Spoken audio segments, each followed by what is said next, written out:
yang belum mengetahui seperti apa sih awalnya KPK mendeteksi adanya indikasi fraud dalam klaim BPJS Kesehatan ini. Silakan Pak Pahala. Jadi sebenarnya KPK lewat fungsi monitoring melakukan awalnya tahun 2018.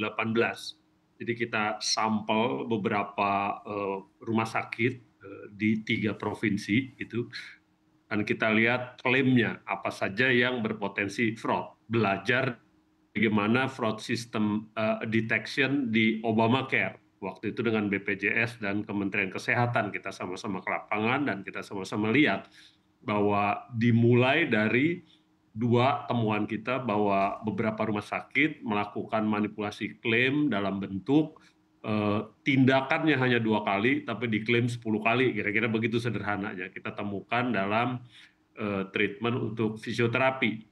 Yang keduanya kita temukan juga untuk operasi katarak gitu ya. Kita datangi pasiennya dan ternyata di operasinya hanya 1, kita cek klaimnya 2. Itu termasuk yang kita sebut fraud yang manipulasi klaim. Kita surati gitu Kemenkes dan tapi 2023 gitu dalam klaim dari 6 lapis gitu pengendalian, yang lapis 4 itu namanya audit atas klaim. Jadi 1 sampai 3 itu administratif ya, digitalisasi, tapi yang keempat mereka lihat ke lapangan bahwa ternyata ada 2 rumah sakit gitu, 3 rumah sakit ditemukan bukan hanya manipulasi klaim tapi ini phantom billing atau klaim fiktif. Jadi bedanya Mbak, kira-kira kalau phantom billing itu orangnya nggak ada, treatmentnya nggak ada, tapi tagihannya ada. Kalau manipulasi klaim orangnya ada, treatmentnya ada, hanya digelembungkan kira-kira. Dari 9 jenis fraud gitu Pak Dr. Kusmedi tentu lebih tahu Pak, yang pasti gitu, yang tidak ada argumen medisnya harusnya yang 1 dan 2 gitu Pak. Jadi phantom billing dan manipulasi klaim.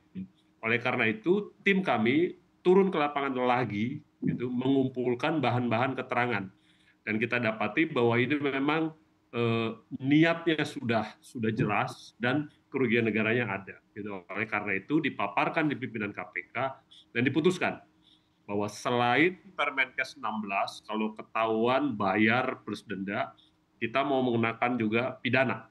Jadi yang melakukan itu akan dipidanakan karena ada kerugian negara, tapi perdatanya tetap mengembalikan tetap, plus dari Kemenkes akan mencabut beberapa izin dokter yang terlibat gitu.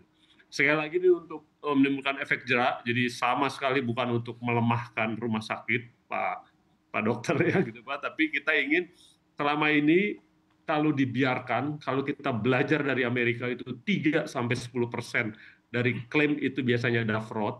Kita bayangkan kalau klaimnya BPJS itu kan bisa hampir sekitar 100 triliunan lah yang klaim. Kalau 3 sampai 10%-nya kita bilang ini yang ada di bawah karpet. Nah sekarang kita mulai dari yang 3 dulu. Jadi selain perdata dia harus mengembalikan, tapi pidananya akan dikenakan ke individu. Gitu. Kalau kita belajar Mbak, dari yang salah satu rumah sakit yang 29 miliar gitu, itu memang masif dan terstruktur. Jadi pemilik rumah sakit dan beberapa dokter melakukan bakti sosial, dokter, untuk ngumpulin KTP dan kartu BPJS.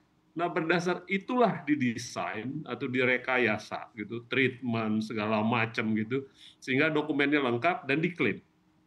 Gitu. Oleh karena itu audit atas klaim itu jadi salah satu mekanisme yang dilakukan BPJS Kesehatan untuk memastikan bahwa klaim yang sudah dibayarkan itu bisa diyakini bahwa benar ada pasiennya, benar treatmentnya sama gitu dan sama dengan klaimnya. Saya pikir itu Mbak.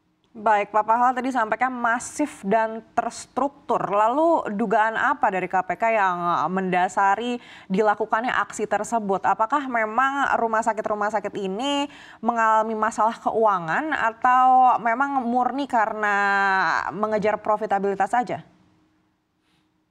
Kita duga karena memang di Permenkes 16 itu memang memberi insentif. Artinya kalau ketahuan saja kan dia suruh bayar. Kalau nggak ketahuan ya sudah kan gitu. Oleh karena itu kita bilang kalau ketahuan selain bayar dipidana. Gitu. Oleh karena itu kan kita bilang 6 bulan ini Pak Dokter dari Persi dan Asosiasi Rumah Sakit juga kita bilang 6 bulan ini kita kasihlah.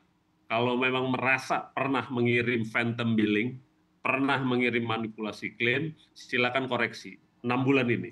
Sesudah 6 bulan, AAK audit atas klaim itu akan dilakukan lebih masif gitu, dibantu oleh BPKP di seluruh perwakilannya di Indonesia. Kalau kena di situ kita bilang pidana perdata plus pencabutan izin untuk individu dokter yang terlibat. Saya pikir itu.